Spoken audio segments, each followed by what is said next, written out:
Scène d'ouverture. Fond sombre avec une guitare électrique suspendue, lumière tamisée, musique gringelante et atmosphérique. Kurt Cobain apparaît en silhouette, une voix off commence. Salut à tous, bienvenue dans une plongée dans un univers alternatif. Et si Kurt Cobain n'avait pas mis fin à ses jours le 5 avril 1994? Imaginez un monde où le roi du grunge a continué à écrire, jouer et façonner la musique. Aujourd'hui, dans cette vidéo de 15 minutes, on explore sa carrière revisitée, son héritage, ses engagements et sa vie détaillée jusqu'à juillet 2025. Préparez-vous pour un voyage rock and roll.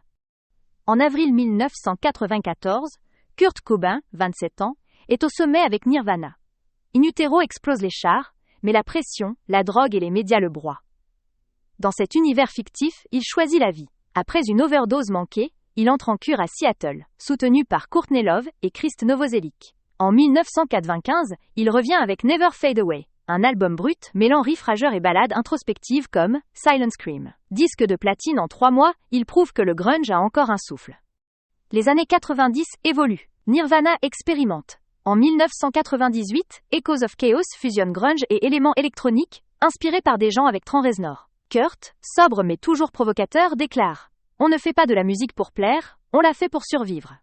Le single Broken Mirror devient un hymne générationnel. Il tourne mondialement mais refuse les stades, trop corporate, et privilégie des salles intimistes. Sa relation avec Courtney se stabilise. Et France Bean, 13 ans en 2007, commence à jouer de la basse, intégrant parfois les répètes. Les années 2000 marquent un tournant. En 2003, Bleach Reborn revisite les débuts avec une prod moderne, mais Kurt s'engage aussi. Choqué par la crise des sans-abri aux USA, il fonde Grunge for Change, une asso qui récolte des millions via des concerts caritatifs. En 2005, il collabore avec Rage Against the Machine pour un titre anti-guerre, Silent War. Critiqué par les puristes, il répond: le rock, c'est la révolte, pas juste du bruit. Il s'installe à Olympia, achetant une ferme où il cultive bio et élève des poules, un contraste hilarant avec son image de rebelle. À 48 ans en 2015, Grunge Eternal sort. Acclamé, cet album mêle acoustique et distorsion, avec des textes sur la vieillesse et la résilience. Rolling Stone le classe 7e meilleur album du siècle.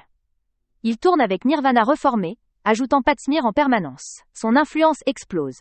Bring Me the Horizon sample, Come As You Are, en 2017, et le grunge renaît, teinté de hip-hop et d'électro. Kurt devient mentor, produisant de jeunes groupes comme The Static Void. France, 22 ans, sort son premier EP, coécrit avec son père.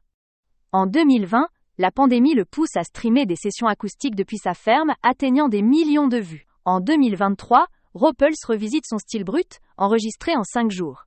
À 58 ans, en juillet 2025, il vit simplement.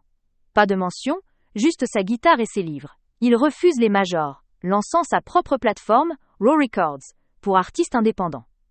Son rôle ?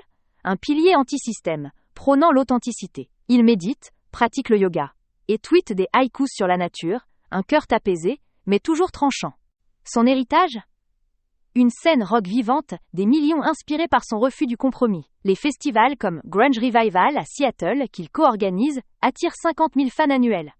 Sa vie, entre chaos maîtrisé et sagesse, redéfinit la légende. Les retombées, une génération de musiciens libres, un merchandising minimal, t-shirts Smells Like Freedom, et une influence culturelle qui dépasse la musique des documentaires. Une série Netflix en 2024 sur sa vie. Et si Kurt était toujours là ? Un monde plus bruyant, plus vrai. Abonnez-vous, likez et dites-moi, quel serait son prochain album ? Restez rock !